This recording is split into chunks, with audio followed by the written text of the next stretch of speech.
Olá, seja bem-vinda, seja bem-vindo. Quarta-feira, 24 de fevereiro de 2021. Começa agora o Câmara Total ao vivo, meio-dia em ponto. E eu quero a sua participação através do número do nosso WhatsApp.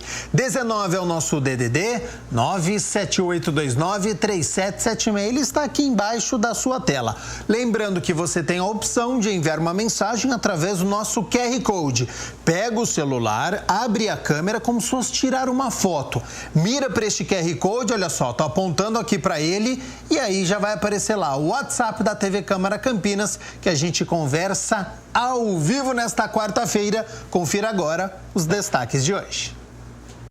Avanço de registros de casos de Covid-19 em Campinas faz mesa diretora da Câmara cancelar a segunda reunião ordinária presencial e, a partir da próxima semana, retorna à forma extraordinária e por sistema de deliberação remota. Presidente Zé Carlos solicita à Prefeitura a realização do Programa de Regularização Fiscal, o Refis 2021, para o município. O programa ajuda o contribuinte a colocar as finanças em ordem com a cidade. Durante mais de 2 horas, vereadores debatem o cenário da política cultural de Campinas. Hoje é dia do quadro Se Liga na Profissão. Qual será a atividade de hoje? E no Giro Ambiental, pesquisa mostra o Brasil como um dos países que mais concentram desmatamento do mundo. Sinal vermelho ligado para tanta destruição. E nesta quarta-feira, o voto feminino no Brasil completa 89 anos. Um período marcado por muitas dificuldades, incluindo interrupções na democracia, mas também de muitas conquistas para as mulheres. Hoje, o eleitorado feminino é maioria no Brasil, mas a realidade nem sempre foi assim. Até o início da década de 1930, a opinião delas sobre os rumos do país não era respeitada. Era um país que, por mais que tenha decretado que todos eram iguais perante a lei, ainda trabalhava os direitos sociais num formato muito excludente, né? Primeiro com os projetos de branqueamento, que logo depois da abolição já entraram em vigor. E segundo, porque as mulheres não tinham acesso ao voto e porque também, ao final da Primeira República, até mesmo a atividade sindical foi proibida. As coisas começaram a mudar em 1932, quando o voto feminino passou a ser considerado pelo Código Eleitoral Brasileiro. Melhorou a situação na medida em que o direito ao voto e a participação política tornava irrevogável a ideia de que as mulheres são sujeitas de direito, né? E seria as mulheres como sujeitas de direito na política geral, né?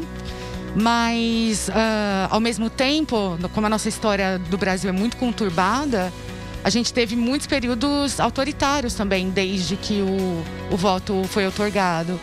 Então, o que a gente acaba vendo é que o direito ao voto universal mesmo foi exercido em períodos muito menores do que a gente pode contar. Nessa quarta-feira, a permissão do voto feminino no Brasil completa 89 anos. Um período de muitas dificuldades, mas também de muitas conquistas a se comemorar. A partir de 88, com a abertura, né, no final da ditadura militar, a gente tem, na verdade, um grande movimento em torno de direitos sociais que envolve o Brasil todo. Né? O próprio Sistema Único de Saúde, a criminalização do racismo, os direitos da população indígena. E isso envolveu diretamente as mulheres, né? Então, não dá para negar que, mesmo com dificuldades e períodos autoritários, que o movimento social e o movimento feminista conseguiram reunir algumas conquistas em termos de direitos sociais nesses 100 anos de República. E dentre as conquistas está o crescimento da participação feminina na vida pública. Nas últimas eleições, em Campinas, por exemplo, uma mulher foi a mais votada entre todos os candidatos a uma vaga na Câmara Municipal. E a vereadora Mariana Conte nem consegue imaginar viver em um lugar em que as mulheres não têm voz. E eu não consigo imaginar isso, eu não consigo imaginar o fato assim, de ter que pedir autorização para fazer as coisas, de ter que me submeter. Isso é uma coisa assim. E eu acho que todas as mulheres, né? As mulheres se sentem incomodadas com isso. Quando a gente conversa com as mulheres, a gente sabe que isso é um incômodo na vida da mulher. Para a parlamentar, as conquistas até aqui foram importantes, mas é preciso avançar a pauta. O direito a voto e direitos políticos como um todo, né, de se candidatar, de assumir papéis, né, de representação, papéis no executivo, isso é um pressuposto básico da democracia. Ela é básica, ela é necessária, mas ela não é suficiente. Nós precisamos dar passos. Outras vereadoras eleitas por Campinas seguem a mesma linha de pensamento e querem que a participação das mulheres seja cada vez maior nas decisões da sociedade. Importante frisar que as mulheres tiveram direito a voto a partir de 32, mas a primeira candidatura feminina foi apenas em 89, que é pós-ditadura, né? Então, isso já mostra como não é simples, né? Não é simplesmente o fato de você poder votar que você, de fato, pode participar ativamente na política. Aumentou 19,2% a eleição de mulheres, mas mesmo assim 17% dos municípios não elegeram nenhuma mulher. Nenhuma, né? Então, nós temos que avançar também nessa política de incentivo às mulheres, né? Para que elas venham para a política e venham para fazer diferença, venham para se posicionar, venham para fazer um bom trabalho e ganharmos espaço, né? Como mulheres, defendendo os interesses nossos, enquanto mãe, enquanto avós, enquanto moças e idosas e todas essas políticas públicas que nos interessam. Esse voto, ele tem que ser um voto que tenha uma conexão com a luta das mulheres, né? E a luta das mulheres, ela não é uma luta isolada do resto da classe trabalhadora ou desconectada de toda a sociedade, né, de todos os trabalhadores e das trabalhadoras. Ele tem que vir acompanhado da organização, da luta das nossas pautas, das pautas sociais, né, das nossas pautas universais, né? Para nós, essa que é a importância. A gente não quer que as mulheres sejam superiores, a gente só quer igualdade, a gente só quer que a sociedade nos veja da mesma maneira, com os mesmos privilégios que elas veem os homens. Então a gente quer ter direito a ir e vir quando a gente fala de transporte público, a gente fala de ter locais onde tenha segurança para a gente poder transitar, ouvir, conversar e ter esses espaços de forma igual e não somente para uma classe privilegiada. Para a historiadora Gláucia Fracaro, a democracia vai se fortalecer quando todas as opiniões forem respeitadas e a participação das mulheres na política está diretamente relacionada a esse conceito. Mas é importante destacar que mesmo as mulheres sendo maioria do eleitorado, maioria na sociedade, né, numérica mesmo, e ainda sendo maioria na chefia das famílias brasileiras, né? Ou seja, tendo que cuidar dos membros da família, muitas vezes financeiramente, ainda assim a nossa participação política, por mais que tenha sido excepcional na última eleição, precisa crescer bastante. Parabéns aí a todas as vereadoras, né, aqui da Câmara de Campinas, um fato inédito, 4 na mesma legislatura. 12:09, a Mina Abreu já está aqui nos nossos estúdios. Seja bem-vinda, Mina, boa tarde, com as notícias da metrópole, atualizando os casos da Covid-19 no nosso país, já que a situação continua bastante preocupante. Boa tarde, Gabriel. Boa tarde a você aí de casa. E de acordo com o Ministério da Saúde, até esta terça-feira o Brasil somava 10.257.875 casos da Covid-19. São 62.715 novos casos nas últimas 24 horas. Nós temos 248.529 mortes confirmadas pela Covid-19. No estado de São Paulo, 1.990.554 casos da doença, com 58.199 óbitos. Agora nós vamos falar da região metropolitana de Campinas. 167.375 casos confirmados. Lembrando que nós somos em 20 municípios e Campinas lidera esse ranking, infelizmente, com 68.307 casos, cidade de 1.200.000 habitantes.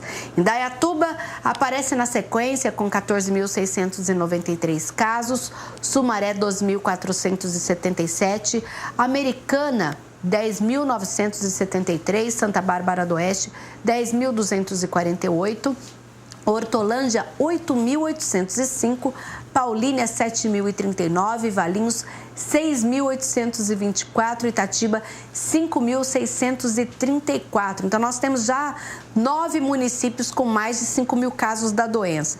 Na sequência, aparecem Vinhedo, depois Cosmópolis, Jaguariúna, Nova Odessa, Montemor, Arthur Nogueira, Pedreira, Santo Antônio de Posse, Engenheiro Coelho e as únicas cidades que ainda têm menos de 1.000 casos, Olambra e Morungaba. Agora nós vamos falar dos óbitos na nossa região. 4.200 mortes confirmadas pela Covid-19 e Campinas, até esta terça-feira, somava 1.826 óbitos. Indaiatuba, 350, Sumaré, 344, Americana, 276, Santa Bárbara do Oeste, 274, Valinhos, 252, Hortolândia, 238 e Paulínia, 106 óbitos. Cidades agora com menos de 100 óbitos: Nova Odessa, Itatiba, Vinhedo, Montemor, Cosmópolis, Jaguariúna, Arthur Nogueira, Pedreira, Engenheiro Coelho, Santo Antônio de Posse, Morungaba e Olambra. Chamando atenção para a cidade de Campinas, em 672 casos em 24 horas. A doença de uma forma descontrolada, então, na cidade de Campinas, 672 pessoas testaram positivo para a Covid-19 nas últimas 24 horas. 17 vidas perdidas, de um homem de 45 anos até uma mulher de 100 anos. Então, olha a diferença de faixa etária, mais de 50 anos. Sempre reforço aqui, a doença ela não escolhe idade. Homem de 45, mulher de 100 anos, nós precisamos tomar muitos cuidados. Lembrando que os óbitos foram registrados desde o dia 13 de fevereiro, que é justamente dessa mulher de 100 anos, e os outros óbitos são dos dias 18, 20 e 21 de fevereiro, ou seja, bem recente. A gente pode perceber, Gabriel, que é já um reflexo, então, do que a gente chamou aí desse carnaval que acabou não existindo? Exatamente, né? O aumento do número de casos, após uma semana, nós estávamos numa média aqui de 300 a 400 casos diários e este número já saltou para 672. Então, com certeza, é um reflexo das pessoas que se aglomeraram há uma semana. E quando a gente fala desse aumento, infelizmente, não é só do número de casos, mas também o aumento da ocupação de leitos. A cidade tem feito aí um enfrentamento à Covid-19, inclusive com o aumento de leitos do SUS municipal, o pedido de aumento do SUS estadual e também a rede particular que tem aumentado essa oferta. No entanto, olha, de acordo com a Prefeitura Municipal de Campinas, nesta terça-feira, apesar de agora Campinas ter 279 leitos de UTI disponíveis, nós registramos 88,89% de ocupação, com apenas 31 leitos livres no total. E a divisão é feita desta forma, olha, no SUS municipal agora nós temos 118 leitos, ontem só 2 livres. Uma ocupação de 98,31%. Lembrando que esses 2 leitos livres são aqueles 2 que o prefeito mencionou que estão reservados para gestantes com Covid-19. Nós temos no SUS estadual, agora, na última semana, nós estávamos com 17 leitos, agora são 30 leitos do SUS estadual, 22 ocupados. E na rede particular, 131 leitos disponíveis, dos quais 110 ocupados. Ou seja, aumentamos a oferta, mas a gente também está aumentando, infelizmente, a demanda, né, Gabriel? Exatamente. Já abri aqui, Mina, vacina.campinas.sp.gov.br. Neste momento, 76.661 vacinas aplicadas. A primeira dose, na grande maioria, 59.141. E que já receberam a segunda dose, 17.520. Lembrando que após a segunda dose, depois de uns 20 dias, é que a pessoa ela fica imunizada. A atualização foi nesta terça-feira, às 8 da noite.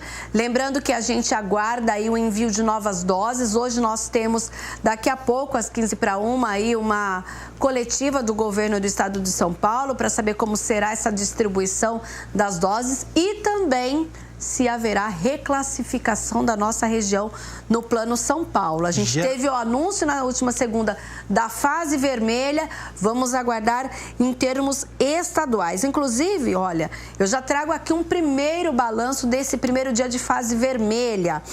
Nós tivemos na noite do dia 23, ou seja, ontem à noite, 8 autuações feitas pela prefeitura e o fechamento de um estabelecimento, todos em descumprimento às determinações sanitárias desta fase vermelha, que foi o primeiro dia do decreto municipal. Foram inspecionados 22 estabelecimentos, dentre eles bares, restaurantes e lanchonetes do centro da cidade, Cambuí, Taquaral, Guanabara, Jardim Leonor e São Bernardo. A maioria tinham denúncias recebidas pelo 156 da Prefeitura e também pelo canal das ouvidorias municipal. Nós temos ainda essa ação que foi pela Devisa, que é o Departamento, né, de Saúde da Prefeitura, CETEC, Departamento de Urbanismo, PROCON, Defesa Civil e Guarda Municipal.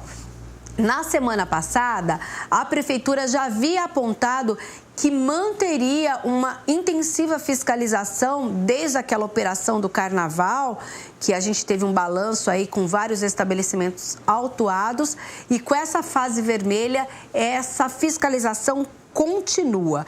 Os estabelecimentos que não seguirem as orientações podem receber uma multa no valor de R$ 1.515 e, em caso de reincidência, essa multa dobra. E lembrando que a Prefeitura tem o telefone 156 para denúncias de locais que não estejam aí respeitando esse momento, esse decreto, esse último decreto, que é da fase vermelha, das 9 horas da noite às 5 horas da manhã. Vamos falar rapidinho, Mina, da produção das indústrias, né? Porque nós tivemos um balanço aí deste início de 2021.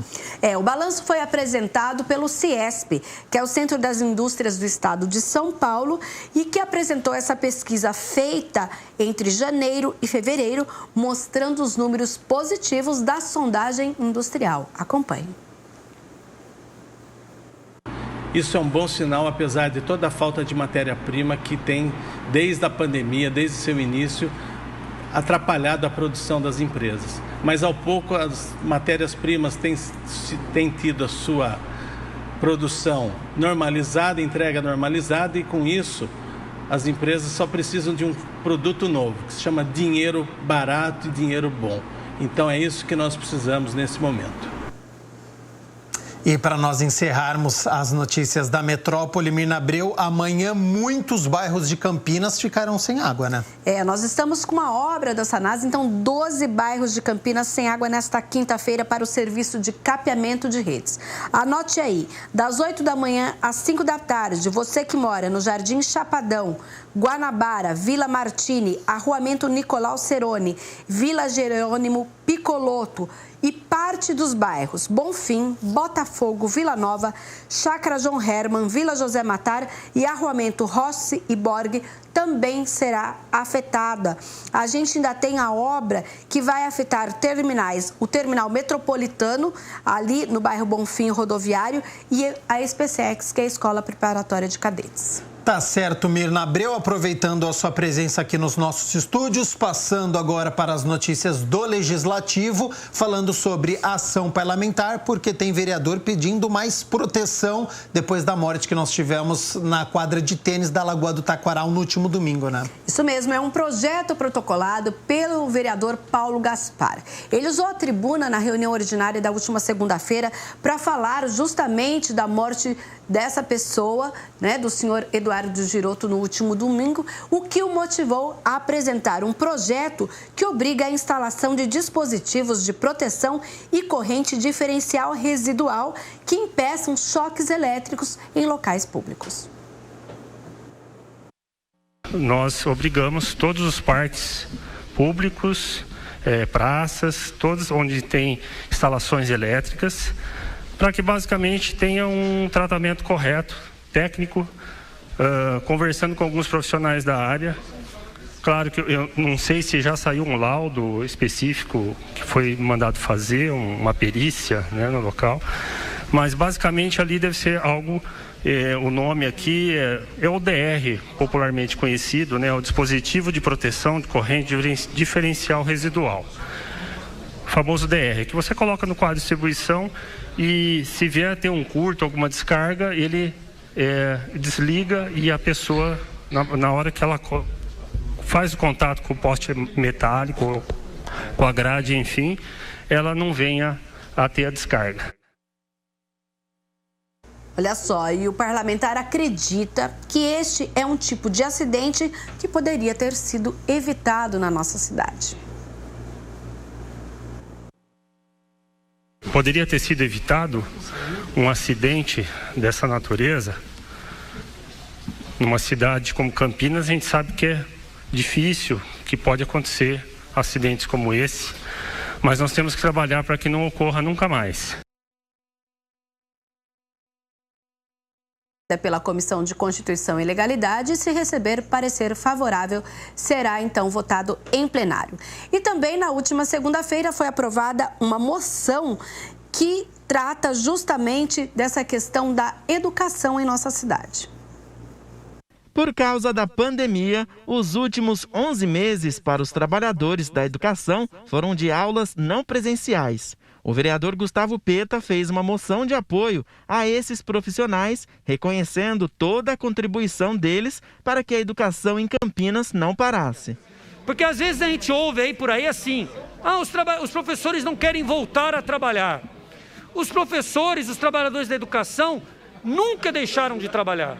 Pelo contrário, trabalharam mais, tiveram que se inovar, tiveram que buscar novas formas de transmissão de conhecimento a partir dos meios de tecnologia, a partir do trabalho remoto. A Prefeitura de Campinas prevê o retorno das aulas presenciais na cidade no dia 1º de março.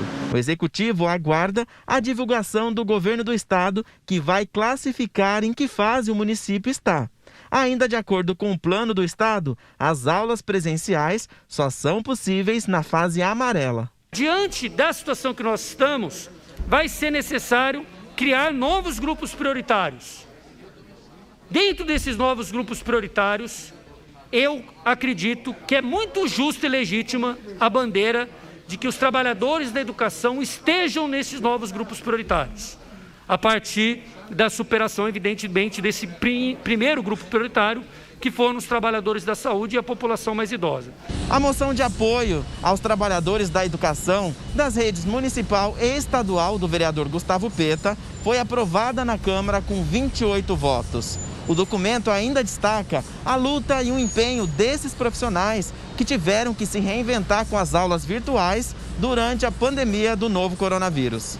Os professores, os trabalhadores comprometidos estão trabalhando mais mesmo, porque o trabalho presencial já era algo que fazia parte de uma rotina, né, de trabalho, etc. A atividade remota teve que fazer com que esses trabalhadores tivessem que estudar as formas de transmissão de conhecimento, de controle daquela atividade.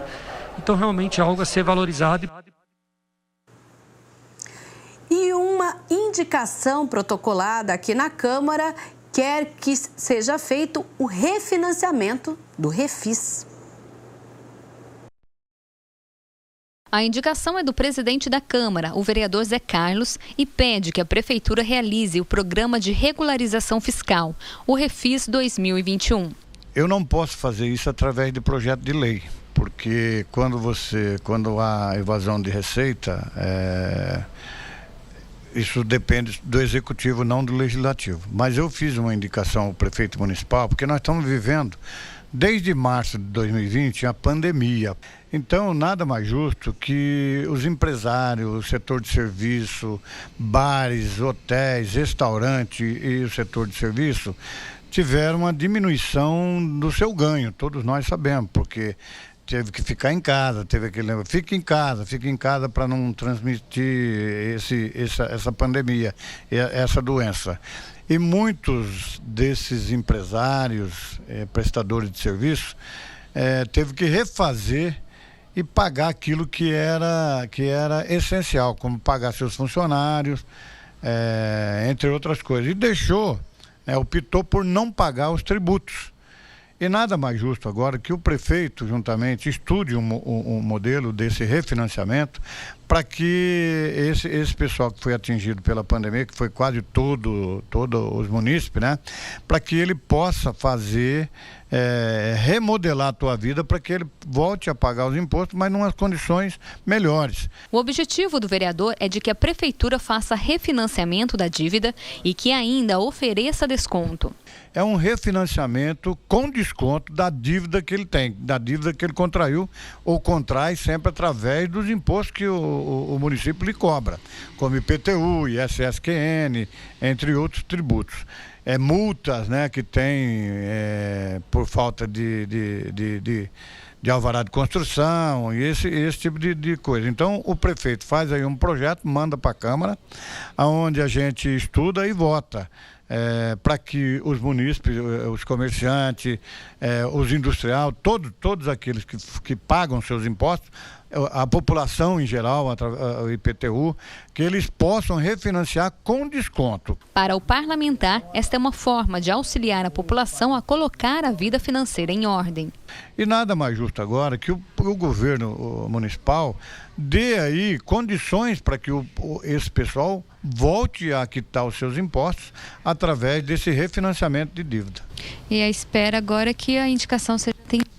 Sim, a espera agora, nós estamos confiantes que o Poder Executivo, através do prefeito Dário Saad, entenda a nossa reivindicação, que não é uma reivindicação só aqui da Câmara Municipal, mas dos munícipes, aqueles que empregam na nossa cidade e que precisa continuar empregando e voltar a empregar aquele pessoal que teve que mandar seus funcionários aí, demiti-los por conta dessa pandemia. E ontem a gente teve a reunião da Comissão de Cultura. Foi a primeira extraordinária do ano e discutiu o Plano Municipal de Cultura. A primeira reunião da Comissão de Cultura aconteceu de forma remota. Presidida pelo vereador Paulo Búfalo, teve como tema o cenário da política cultural de Campinas. Com a pandemia, assim como nós tivemos uma vitória importante dos trabalhadores, trabalhadoras da cultura, artistas e grupos culturais pelo Brasil afora, que foi a Lei Aldir Blanc, né, a Lei de Emergência Cultural, também na cidade de Campinas, 2020 teve uma vitória na revisão da lei do Conselho Municipal, a conquista de um plano municipal de cultura e o início de uma construção de um sistema municipal de cultura. Tudo isso acaba se consolidando quando se transforma em orçamento, que é aí da intenção, ela passa ao gesto concreto e com investimentos ela acaba se transformando em políticas públicas concretas. O debate contou com a presença de Tish Viana, diretora e pesquisadora do Barracão Teatro, espaço de investigação e criação cênica. O ser humano e a cultura são uma coisa só, não dá para a gente falar em humanidade sem falar em cultura, não dá para apagar a cultura sem apagar a humanidade. Porque a cultura é exatamente a expressão do seu tempo através das diversas formas maneiras, segmentos, tipos de linguagens e de comunicação. Então, a cultura, ela abrange desde a religião até o campo das artes, né? As artes entram na cultura como uma das formas de expressão. No entanto, todas as maneiras de expressão religiosas, todas elas, institucionalizadas ou não, também são cultura, também dialogam as relações humanas simbólicas entre os seres humanos. Também participaram da reunião os vereadores Luiz Rossini e Paola Miguel. O papel da comissão em ser facilitadora das discussões e da interlocução com a Câmara Municipal, o fortalecimento do Conselho num reconhecimento desse movimento que vem ocorrendo na cidade em benefício da política pública de cultura. Vocês terão na comissão um espaço para que isso ocorra. E nesse diálogo com a Câmara Municipal. A gente segue acompanhando as próximas reuniões. Para encerrarmos, Mina, aqui as notícias do Legislativo, você já tinha abordado ontem, confirmando para quem não assistiu, cancelada a reunião presencial que aconteceria hoje, a segunda ordinária. E nós teremos uma extraordinária de forma virtual a partir de semana que vem, né? Isso, na verdade, devido aí ao aumento de casos da Covid-19 na nossa cidade, a mesa diretora decidiu, então, voltar a realizar as reuniões extraordinárias de forma virtual a partir da próxima quarta-feira de manhã. Portanto, a reunião ordinária, ou seja, aquela presencial, está cancelada até que a gente reveja ou que a mesa diretora decida por um novo modelo ou faça a aprovação de um outro modelo de reunião de forma virtual. Certíssimo, Mirna Abreu. Amanhã não teremos o Câmara Total. Já já a gente conta os eventos aqui da Câmara de Campinas. Até sexta-feira, então, com mais informações. Combinado. Sexta-feira a gente traz um resumo do que aconteceu aqui no Legislativo. Tá certo. Então, até sexta-feira com a Mirna Abreu. E com você aí de casa, é o seguinte, 12h31 a gente vai fazer o seguinte. Intervalo aqui no nosso programa e na volta você vai conferir o Se Liga na Profissão. Qual será a atividade de hoje? Mostrar aquele dia a dia. E também tem as notícias do meio ambiente. Nós vamos falar sobre desmatamento no Giro Ambiental. Não saia daí.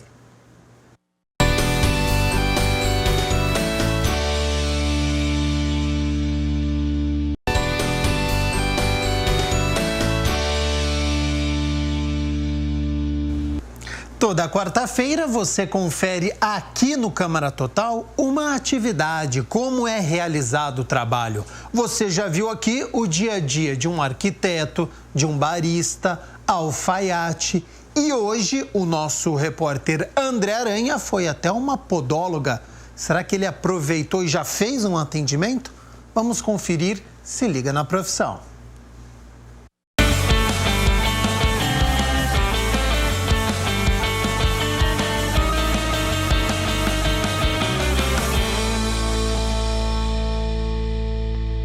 Bom, é o quadro Se Liga na Profissão e olha, hoje a gente vai falar sobre a profissão de podólogo. Bora lá? Então se liga aí. A palavra podologia deriva do grego podo, significa pé, e logos significa tratado.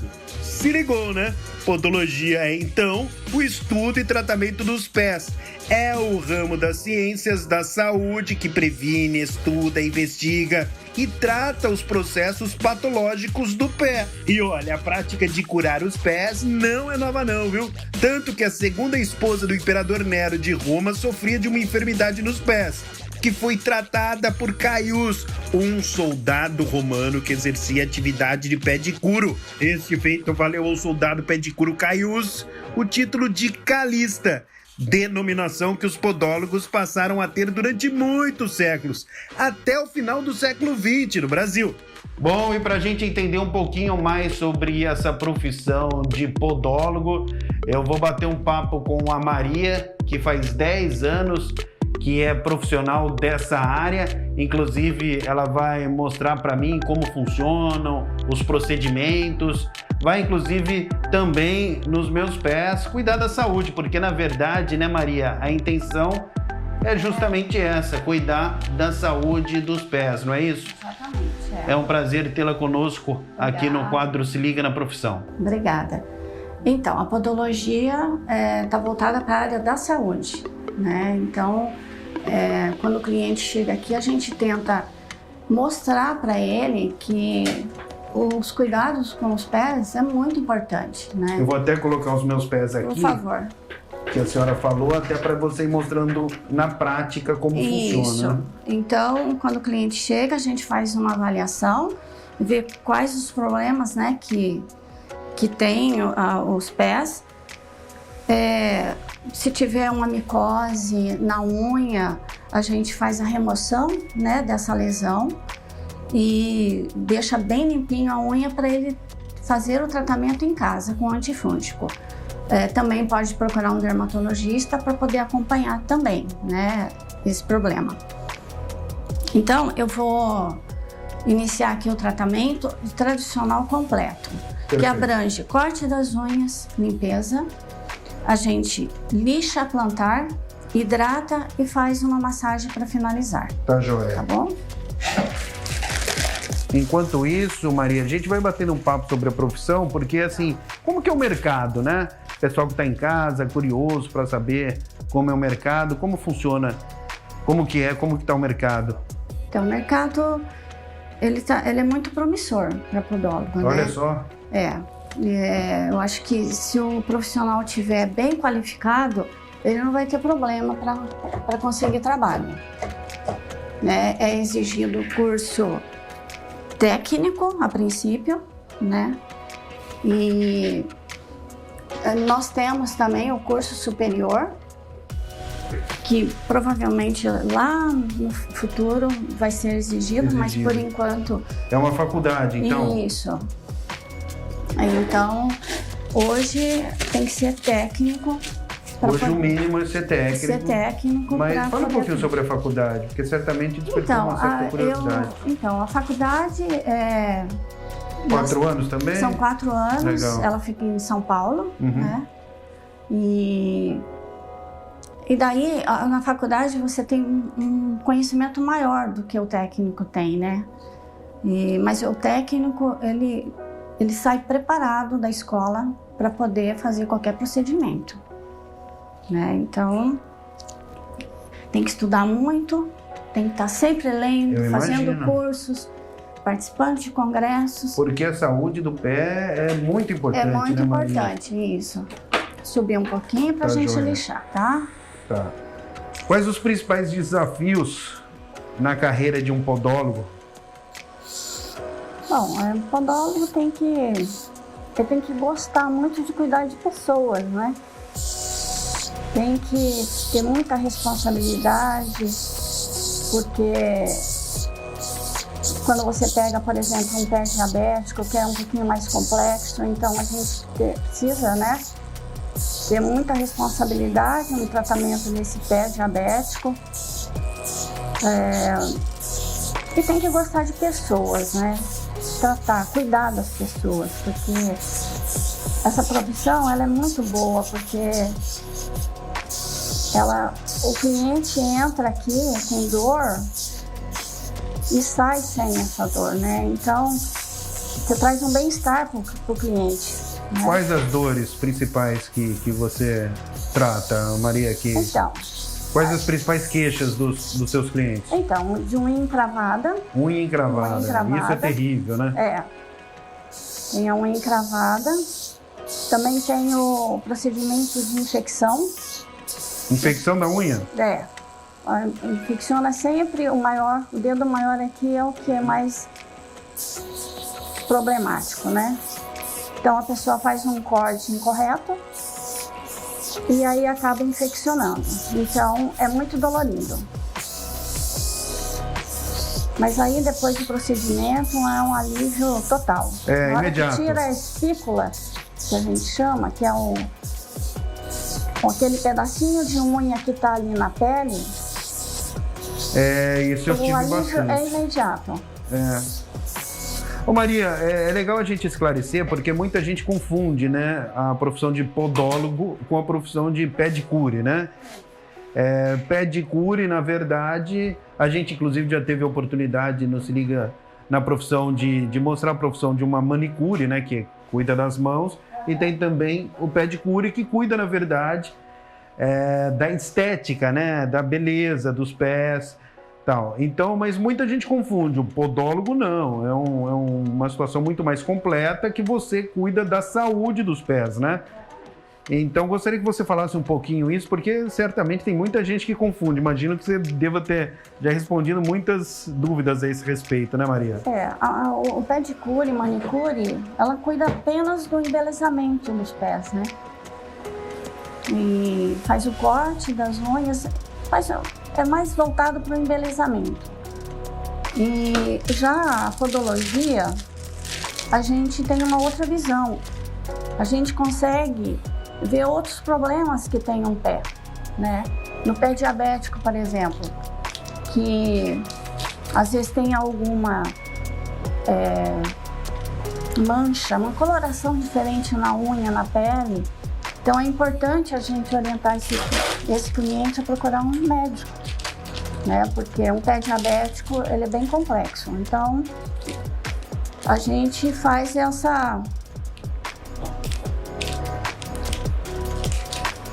então essa é a diferença da manicure com a podologia, né? Nós somos da área da saúde, nós fazemos parte do Conselho Federal da Biomedicina e hoje a podologia ela já está sendo mais divulgada, né?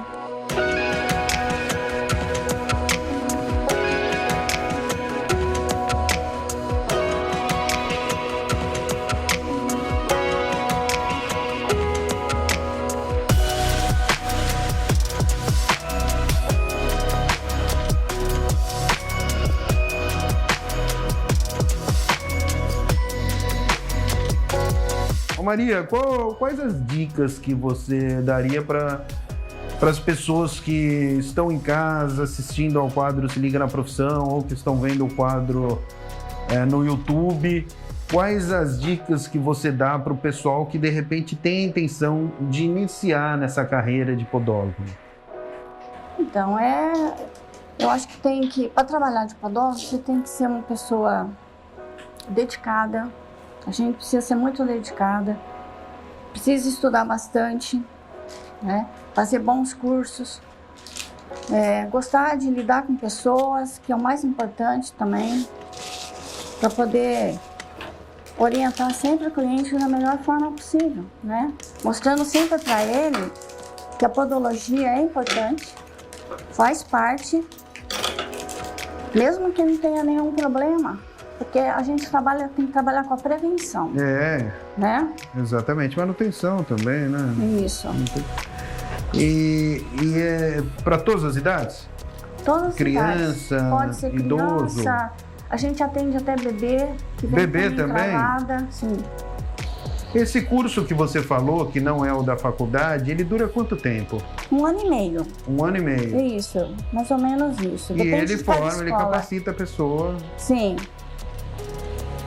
1 ano e meio, são 1.200 horas de aula. E o profissional ele sai apto a trabalhar. Legal, obrigado então, Maria, pela entrevista. Imagina. Olha, pessoal, então hoje a gente conheceu a profissão de podólogo, né?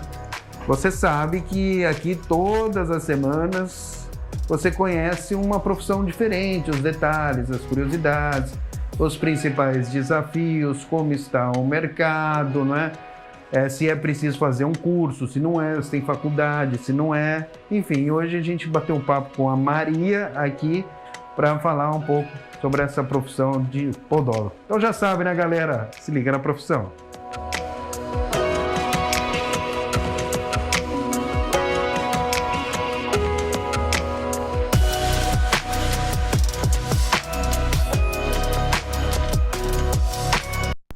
Se deu muito bem o nosso repórter, né, nesta semana, já realizando aí o seu atendimento semanal. Na próxima quarta-feira, o André Aranha retorna, mostrando mais uma atividade no Se Liga na Profissão. Olha só, uma pesquisa publicada recentemente mostra o Brasil como um dos países que mais concentram desmatamento em todo o mundo.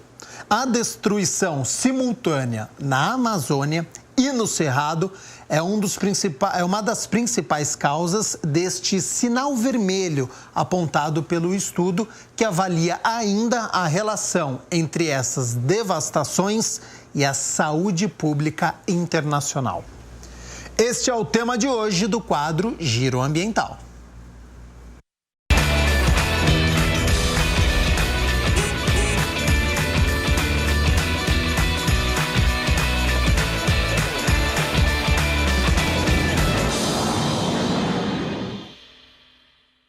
Olá, tudo bem com você? Está começando mais uma edição do Giro Ambiental, aquele momento na programação da TV Câmara para a gente pensar e repensar como a gente está habitando esse planeta, água, chamado Terra, e o que a gente pode fazer para melhorar nossa convivência com a natureza.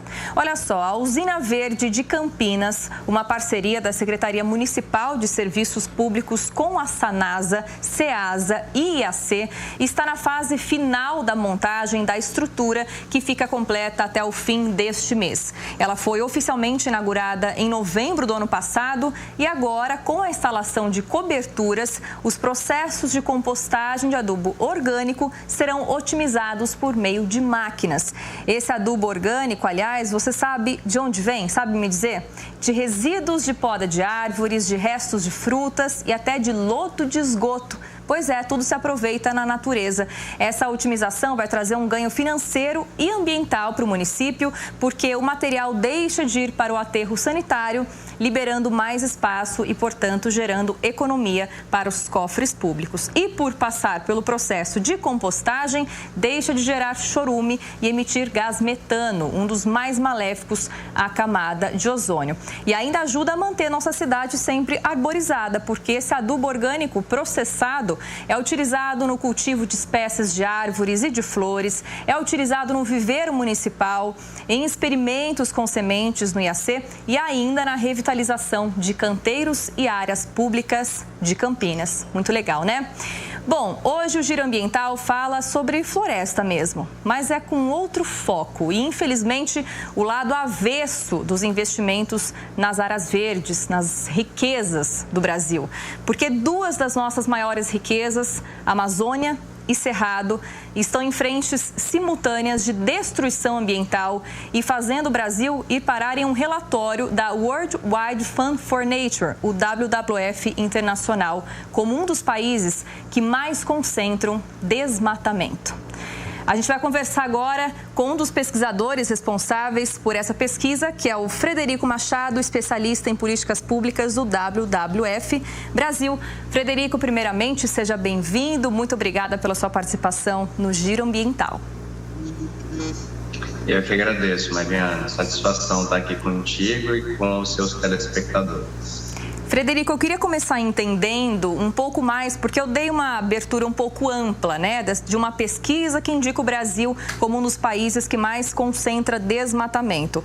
Mas outros países também foram estudados, né? O que foi levado em consideração, o que foi descoberto, o que foi mapeado nessa pesquisa internacional?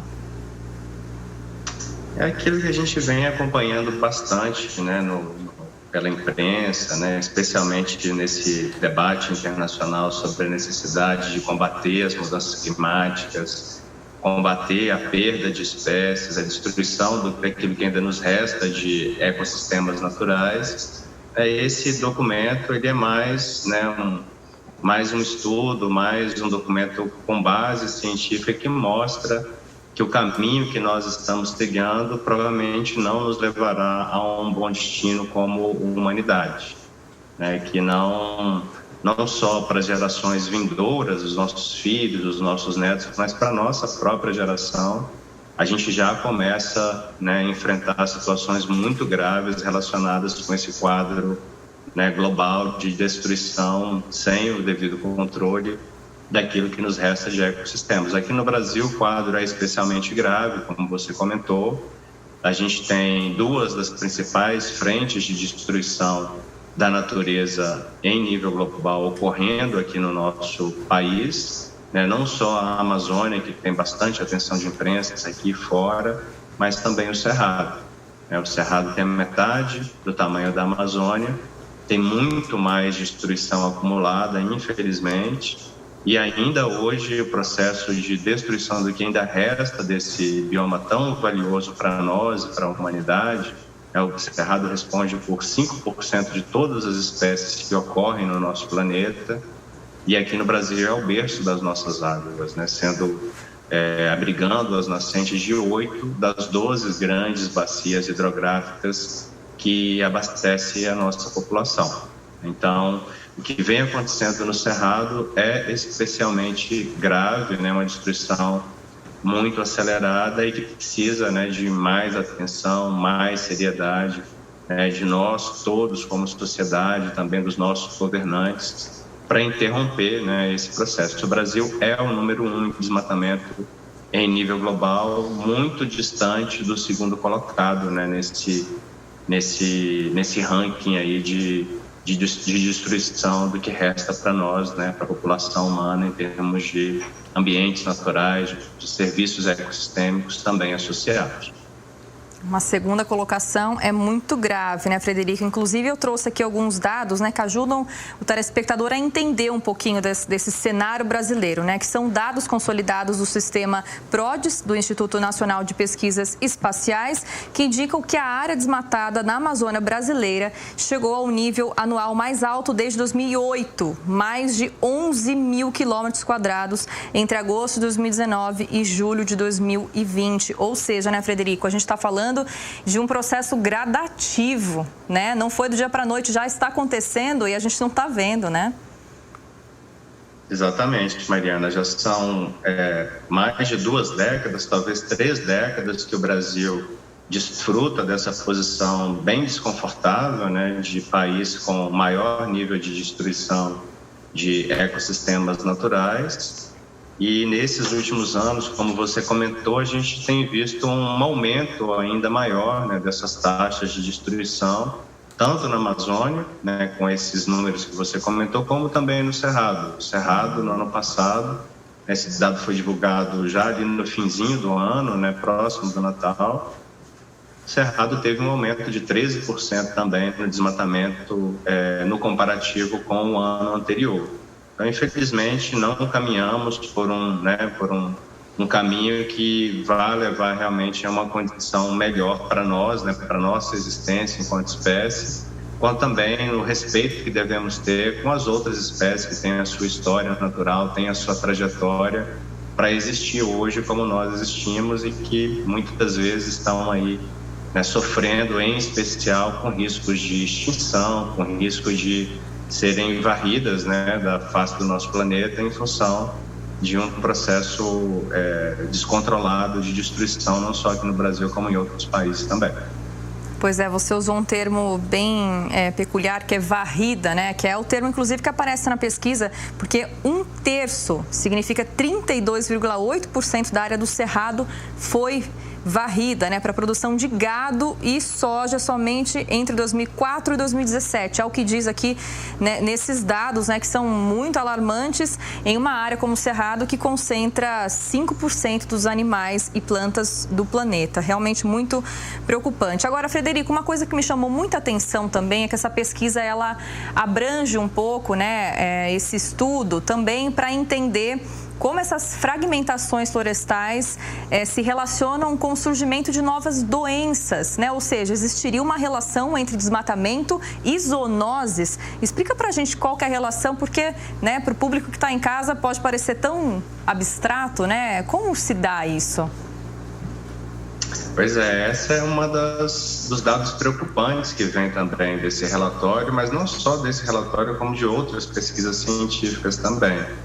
Para nós, né, a maior parte da população brasileira que vive nas cidades, às vezes é difícil da gente fazer essa associação, né, entre, né, o termo que você usou, uma zoonose, ou seja, uma doença de origem animal, e doenças novas que aparecem no nosso meio, né, inclusive nas cidades.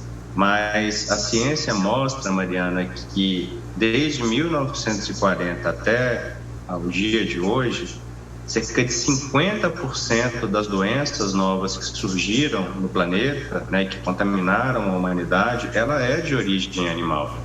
E essas doenças, quando a gente devasta, quando a gente destrói o ambiente natural de ocorrência dos animais, e onde estão também essas doenças, né, que ali, né, circulam entre essas populações de animais silvestres, quando a gente aperta, né, a gente destrói o ambiente natural dessas populações, a gente aumenta em muito o risco de nós mesmos sermos contaminados por essas doenças. E é isso que está acontecendo, inclusive, nesse momento, esse grave momento que nós, brasileiros enfrentamos, mas não só nós, como a população global enfrenta com o advento do Covid-19, que é mais uma dessas doenças de origem animal. Quer dizer, então, que a gente pode dizer, não sei se a gente pode dizer, né, Frederico, mas se houvesse um equilíbrio melhor, mais harmonioso entre homem e natureza, a gente teria ou uma pandemia mais leve ou a gente não teria pandemia de um vírus como o Covid-19? A gente pode afirmar, Mariana, que esse número exorbitante de doenças que surgiram desde a década de 40, ela seria muito menor, sem dúvida alguma, né?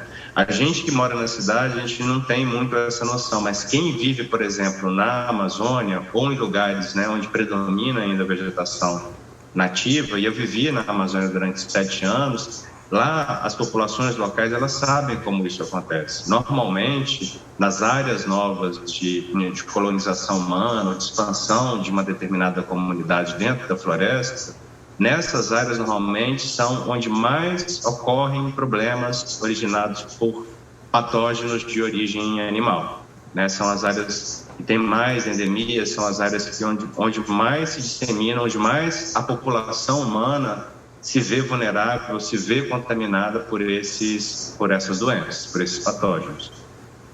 Ou seja, né, Frederico, a gente está entendendo aqui que o combate ao desmatamento ele não é só fundamental para enfrentar uma crise ambiental, mas uma crise de saúde pública. A coisa vai muito além, diz respeito ao ambiente em que a gente vive, em que nossos filhos, nossos netos vão viver. E a gente vive especialmente num momento particularmente difícil, em que o Brasil se encontra isolado, eu diria, né, de muitas decisões globais, está fora da lista de países que vão participar da Conferência do Clima, pelo menos até o momento, né, a COP26 que acontece em outubro desse ano. Estamos um pouco atrás e eu queria saber, para a gente finalizar, Frederico, a sua opinião sobre uma possível esperança. Existe uma luz no fim do túnel? Podemos ainda lutar por uma natureza mais harmoniosa, por mais políticas públicas ou está longe ainda? Olha, Mariana, essa é a nossa luta, né, que é uma luta compartilhada pela grande maioria dos brasileiros e também dos cidadãos que vivem em outros países mundo afora. A nossa luta é por proteger aquilo que ainda nos resta de ecossistemas naturais, que já são muito menos do que a gente tinha há poucos anos atrás. Tem um outro estudo, se você me permitir, tem um outro estudo que foi recentemente também publicado pelo WWF, que mostra que em menos de 50 anos nós perdemos mais de 70% da população de animais do nosso planeta. Então, assim, aquecimento global ocorrendo, as emissões, a gente ainda sem as condições adequadas de contê-las, perda de espécies, perda de ecossistemas naturais, a gente realmente não avança por um caminho que seja promissor em termos de uma condição melhor do nosso planeta e uma condição, no final das contas, melhor também para a nossa vida. É hora de mudar. A gente não deveria estar nessa posição que nos encontramos ao momento, essa posição que você acaba de mencionar, né? Muitos autores citando o Brasil como um pária ambiental global por conta de equívocos de políticas públicas, de equívocos de discurso, de desmatamento crescendo nesses últimos anos. A gente não deveria estar nessa posição porque somos também um dos países que mais protege o que temos de natureza. Então, assim, em vez de nos ver acuados, em vez de nos ver na posição de pária, nós deveríamos estar liderando esse debate globalmente. Nós, brasileiros, deveríamos estar brilhando, né, com relação a soluções, né, de proteção, com relação a ganhos econômicos, com relação a diferenciais em termos de acesso a recursos financeiros, porque nós merecemos isso, mas enquanto não fizermos o nosso dever de casa, enquanto o desmatamento se mantiver nesses níveis, enquanto as queimadas elas continuam se espalhando, né, ano após ano nos nossos biomas, infelizmente vai ser desafiador realmente a gente mudar a imagem negativa que nós desfrutamos lá fora nesse momento.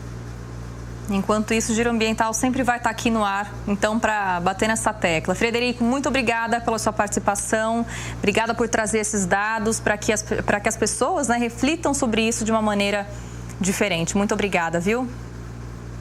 A gente é que agradece, Mariana, muito grato. Até mais.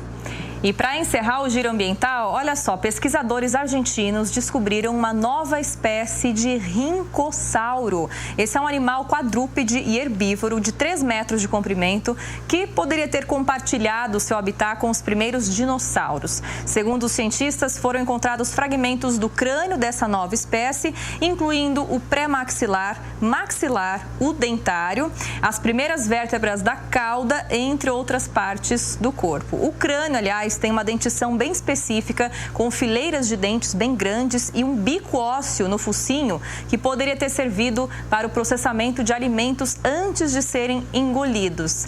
Eu fico aqui descrevendo, tá curioso, né? Para saber que cara teriam esses bichinhos simpáticos. Tá aí na tela, então, o desenho digital do que poderia ter sido o rincossauro, que é, na verdade, uma mistura de dinossauro com crocodilo, com alguma coisa diferentona aí, né?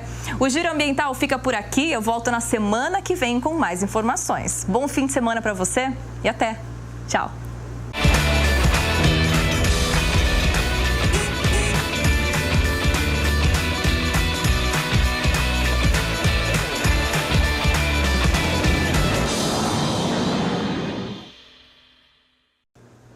Coletiva do governador João Dória acontecendo neste instante e 2 informações importantes. A primeira, recorde do número de casos de Covid-19 em todo o estado de São Paulo. Portanto, a partir desta sexta-feira, nós teremos restrição de circulação entre 11 horas da noite e 5 horas da manhã em todo o estado de São Paulo, no período de 26 de fevereiro até 14 de março. Lembrando que a cidade de Campinas já está na fase vermelha no período a partir das 9 horas da noite e até as 5 horas da manhã. Então, Campinas entra também nesta fase até o dia 14 de março com esta restrição de circulação no período da noite. Segunda informação importante, o Butantan está entregando hoje mais 900 mil doses de vacina